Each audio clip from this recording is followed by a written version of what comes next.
ఉపాధి హామీ పథకం అన్నది చాలా ప్రతిష్టాత్మకమైనటువంటి కార్యక్రమం. సుమారుగా 100కు పైన పనులు, రోడ్లు వేయడం అయితేనేమి, బిల్డింగ్లు కట్టడం అయితేనేమి, సచివాలయానికి సంబంధించిన పనులు చేయడం అయితేనేమి, నీటి కుంటలు అయితేనేమి, రకరకాల పనులు ఇందులో వస్తాయి. దీన్ని ఎఫెక్టివ్గా బాగా చేయగలిగితే గ్రామాన్ని అభివృద్ధి చేసుకోవడం సాధ్యమవుద్ది. 100 పని దినాలు తప్పనిసరిగా ప్రతి ఒక్కరికి గ్రామంలో ఇవ్వగలిగితే, రోజుకు 300 రూపాయల చెప్పున వాళ్ళకు డబ్బులు అందించగలిగితే వాళ్ళకి ఇబ్బంది లేని విధంగా ఈ పథకాన్ని తీసుకొని వచ్చినాం. గత జగన్మోహన్ రెడ్డి గారి ప్రభుత్వంలో ఈ పథకం పూర్తిగా నిర్వీర్యమైంది, దుర్వినియోగమైంది. ఎవడైతే వాళ్ళని దాన్ని దుర్వినియోగం చేయడం వల్ల విపరీతమైన అవినీతిమయమైంది. దీన్ని సరిచేయాల్సిన బాధ్యత కూడా కూటమి ప్రభుత్వం మీద ఉంది, మనందరి మీద ఉంది.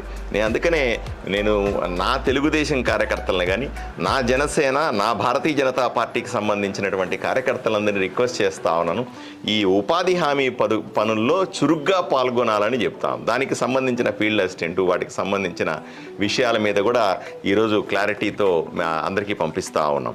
సో దయచేసి నేను మళ్ళీ చెప్తా ఉన్నాను, ఆదోని నియోజకవర్గంలో మనం గెలిచింది ప్రజలకు మంచి చేయాలని, గ్రామాలను అభివృద్ధి చేసుకోవాలని. పెద్దలు గౌరవనీయులు తెలుగుదేశం పార్టీ నుంచి మీనాక్షి నాయుడు గారు అయితేనేమి, అలాగే గుడిసె కృష్ణమ్మ గారు అయితేనేమి, అలాగే భాస్కర్ రెడ్డి గారైనా, శ్రీకాంత్ రెడ్డి అయినా, ఉమ్మి సలీం అయినా సరే, సకులశాల సమాజానికి సంబంధించినటువంటి మారుతిరావు గారైనా సరే, రామచంద్రయ్య గారు అయితేనేమి, వీళ్ళందరూ కూడా ఇదే కోరుకున్నారు.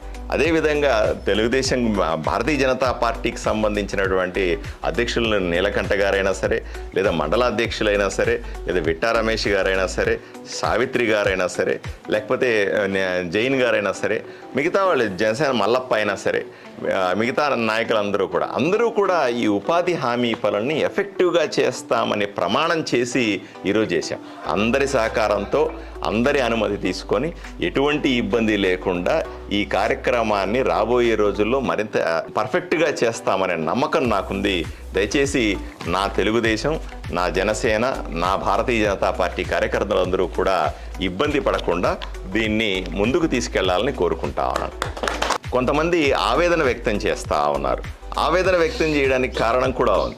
భారతీయ జనతా పార్టీలో కానీ, తెలుగుదేశం పార్టీలో కానీ, జనసేన పార్టీలో కానీ వైఎస్ఆర్సీపీ కార్యకర్తలు చేరుతూ ఉన్నారు అనే భావన కూడా చేస్తూ ఉన్నారు. ఏమండి, ఎలక్షన్లకు ముందు మాతో పోట్లాడినారు, ఈరోజు వచ్చి పార్టీల్లో చేరుతూ ఉన్నారు, మాకు ఇబ్బంది కాదా అని అడుగుతున్నా.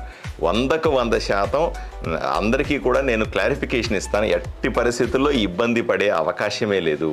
అయ్యా, భారతీయ జనతా పార్టీ, జనసేన, తెలుగుదేశం కూటమికి మనకు సుమారుగా 53% ఓట్లు వచ్చినాయి.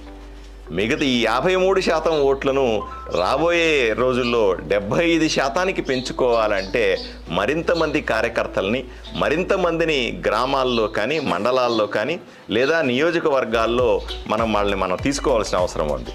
ఎవరెవరైతే మంచి కార్యకర్తలు, ఎవరెవరైతే పార్టీలోకి మన భావాలు నచ్చి, వాళ్ళు కూడా ఎంతో నరకయాతన అనుభవించారు. వైఎస్ఆర్సీపీ పార్టీ కార్యకర్తలందరూ నన్ను వచ్చి కలిసి చెప్తా ఉన్నారు, అయ్యా మేము నరకయాతన పడ్డాము ఈ పార్టీలో అని చెప్తారు.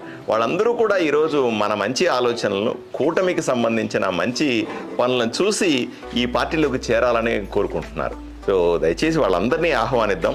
నేను చాలా స్పష్టంగా చెప్తాను, నిన్న దాకా 100కు 100% వాళ్ళెవరూ కూడా ఎలక్షన్లో మనకు పనిచేయలేదు, మనకు వ్యతిరేకంగా పనిచేశారు. అది నిజం, పచ్చి నిజం.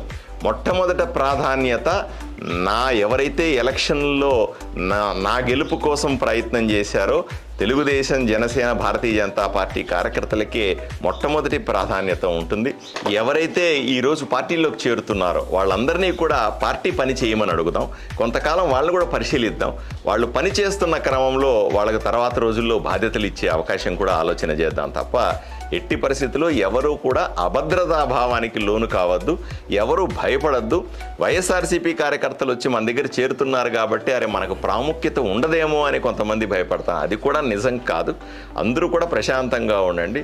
నేను మళ్ళీ విన్నవించుకున్నా, నా తెలుగుదేశం పార్టీ, నా భారతీయ జనతా పార్టీ, నా జనసేన కార్యకర్తలే అత్యధికంగా లబ్ధి పొందుతారన్న విషయాన్ని మాత్రం గట్టిగా చెప్తాను.